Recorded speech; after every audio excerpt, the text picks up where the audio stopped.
If I knew about these 10 tips earlier, I probably would have been able to see the benefits of going on a gluten-free diet much sooner.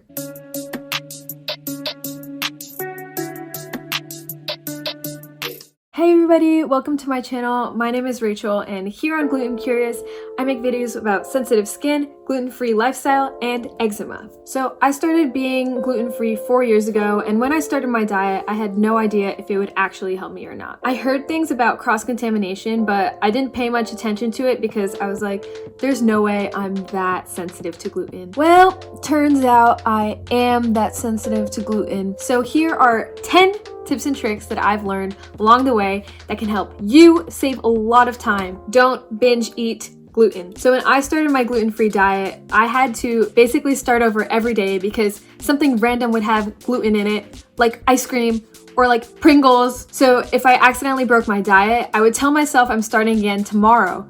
But for the rest of that day, I would eat as much gluten as I could, which is not a good idea because it turns out, at least for me, the amount of gluten I eat matters in how much of a reaction I have later on. It took me a while to realize that there's good gluten-free bread out there. So when I found it, I would put it in the toaster and like a couple days later, I'd get a reaction on my skin and I'm like, why isn't this gluten-free bread working? Well, it turns out that if you use a toaster that toasts non-gluten-free bread, some gluten particles, crumbs, just get on your piece of bread and it is like contaminated, no longer gluten-free. Same thing goes for a toaster oven. If you're gonna toast your bread in a toaster oven, say you put tin foil on that little tray thing, but somebody toasts something that's not gluten-free, you have to replace the tin foil before you toast your thing in order to make sure that there's no contamination. Another one on the same lines is if you're gonna toast your bread over the stove, you gotta make sure that nothing else with gluten is touching that surface, otherwise you should wash it. Say you toast your gluten-free bread amazingly and there's no cross-contamination. You're not safe yet. Turns out, if somebody else takes some Nutella from that jar, puts it on a piece of regular bread, then puts the knife back in that jar of Nutella to get more Nutella, and then puts it back on the bread, it is now contaminated, that whole jar of Nutella.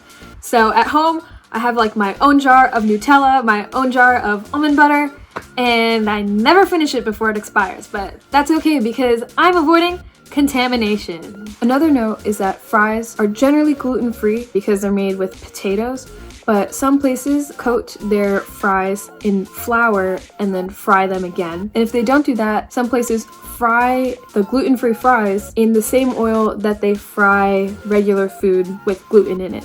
So that, again, is cross-contamination that you want to watch out for. So say you're going to a pizza place like Domino's and they say they have gluten-free pizza. That's amazing. But you have to be aware that there's a high chance of cross-contamination because many places aren't going to have a separate oven for cooking gluten-free things. Your gluten-free pizza is probably touching the same surface as regular pizzas. You don't want that to happen because that leads to cross-contamination.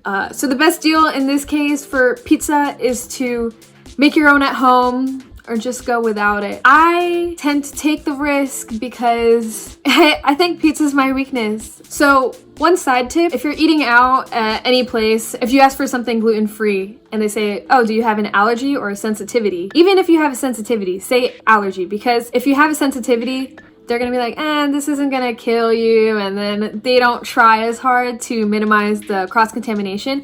But if you say you have an allergy, they are very on top of looking out for things that might cause cross-contamination.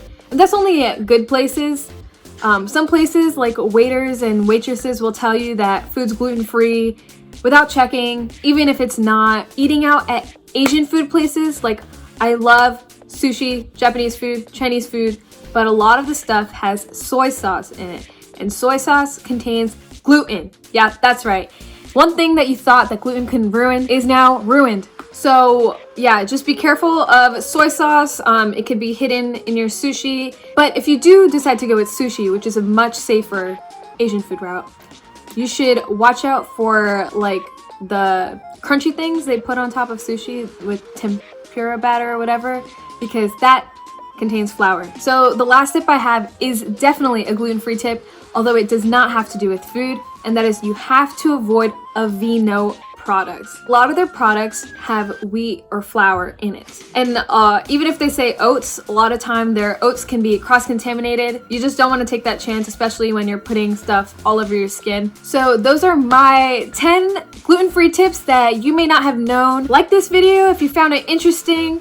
Comment if there's some tips that you've found out over the years. Subscribe to my channel by clicking here, and to view other videos I've made recently, click here. Thanks for watching. You're amazing.